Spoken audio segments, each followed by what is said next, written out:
الفتره اللي فاتت في تخبط وفي بيحس يعني، او الاعلام بيحس النادي الاهلي او بيحسسه ان هو نادي ضعيف مش نادي قوي. بص يا كابتن هشام، دي ضريبه الناجح دايما، ان انت بتهاجم، والهجوم مش تقليل خالص من اعضاء مجلس الاداره او من مجلس الاداره بالكامل او من النادي الاهلي. ده امر طبيعي في حياتنا.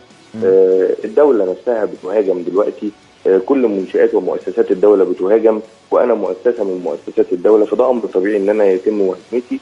واذا تم الهجوم على النادي الاهلي في الفتره دي، معنى كده ان النادي الاهلي على الطريق الصحيح.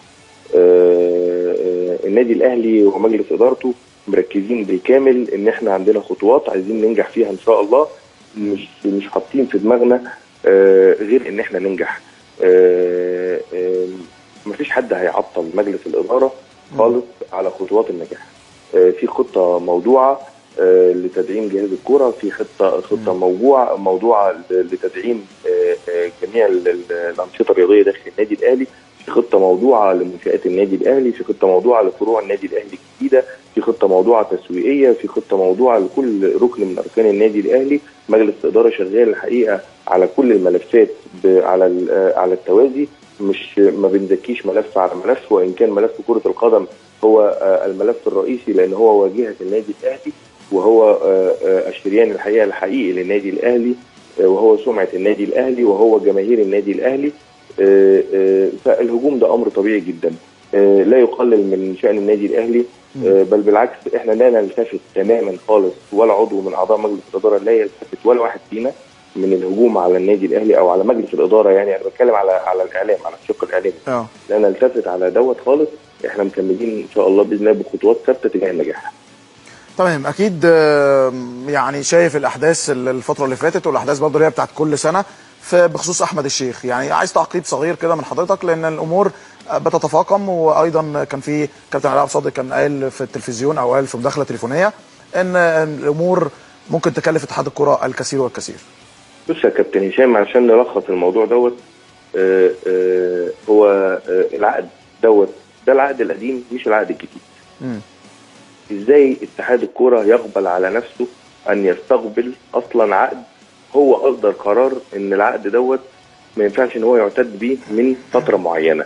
ازاي اتحاد الكوره قبل عقد ويحقق فيه؟ ازاي اتحاد الكوره اصلا وافق على شيء غلط ان هو ياخده ويحقق فيه؟ واذا كان في خطا بالفعل ان اللاعب وقع، طب هل اللاعب وقع من ورا نادي الزمالك؟ هل اللاعب وقع ونادي الزمالك نايم؟ إذا اللاعب أخطأ ففي طرف ثاني في الخطأ، فإذا أنت أوقعت عقوبة على اللاعب لابد من إيقاع عقوبة برضه وفرض عقوبة على الطرف الآخر، لأن هنا الخطأ ما جاش من طرف واحد، جه من طرفين. ده إذا تم فعلا كده. لكن النقطة كلها دلوقتي اللي أنت بتتكلم فيها، أنا عندي الحقيقة كذا حاجة في الموضوع دوت، والموضوع دوت حساس جدا تجاه الدولة. زي ما قلت لحضرتك، انا عندي خطا مش من طرف واحد. الاهلي مش هيفرط في حقوقه، النادي الاهلي ومجلس ادارته مش هيفرط في حقوق النادي ابدا، ده تحت اي ظرف من الظروف. واذا كان هيتم اتخاذ قرار عن طريق الخطا، انا بقول لحضرتك مجلس اداره النادي الاهلي هيكون له رد قوي جدا على هذا الامر.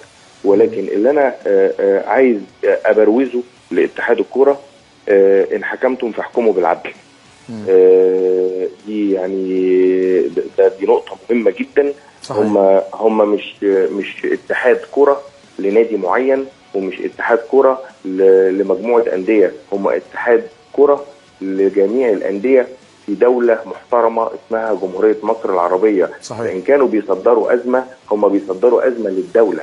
وإذا كنا احنا جايين كاتحاد كورة، إذا هم جايين عشان يصدروا أزمة للدولة، فأنا بقول لهم الدولة مش تحمل اي ازمات، الدوله عايزه الاستقرار. السيد رئيس الجمهوريه المحترم وعد شعب جمهوريه مصر العربيه بالاستقرار. ما ينفعش ان اتحاد الكوره حضرتك اصلا ياخد قرار. انا عندي القرار حضرتك ده هيبقى اتاخد عن خطا، لان في عقد قديم، في حاجه حضرتك اسمها لوائح قبل ما اخد قرار، في حاجه اسمها مصلحه عامه، في حاجه اسمها دوله واستقرار دوله. هل هم بصوا حضرتك على جميع النقاط ديت؟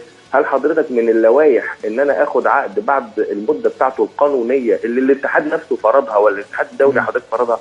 ازاي الكلام دوت يا جماعه؟ يعني الحقيقه امر غريب جدا. وانا بقول لحضرتك القرار اللي هياخده اتحاد الكره هنشوف هل الاقنعه هتسقط وتلوين الوجوه هيبان على اصحابها، ولا اتحاد هيكون اتحاد عادل. اتمنى ان هو يكون اتحاد عادل، واتمنى ان هو ياخد قرار اتجاه الصواب، ما ياخدش اتجاه وياخد قرار عكس اتجاه وتوجه الدوله وعكس اتجاه وتوجه اللوائح اللي هو فرضها اصلا على الانديه.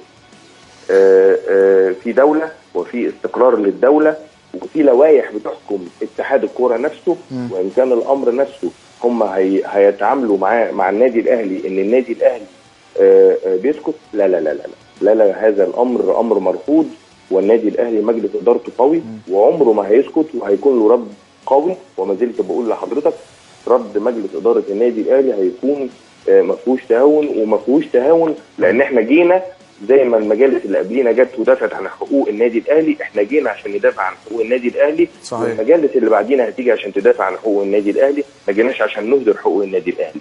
في دوله وفي استقرار دوله وفي نادي وفي انديه وفي لوائح بتحكم الاتحاد نفسه وبتحكم الانديه. في النهايه ليك كل الشكر طبعا عضو مجلس اداره النادي الاهلي الدكتور هشام العمري، بشكرك على المداخله يا فندم. العفو يا كابتن هشام، واتمنى التوفيق لحضرتك. شكرا جزيلا دكتور هشام العمري عضو مجلس اداره اتحاد النادي الاهلي.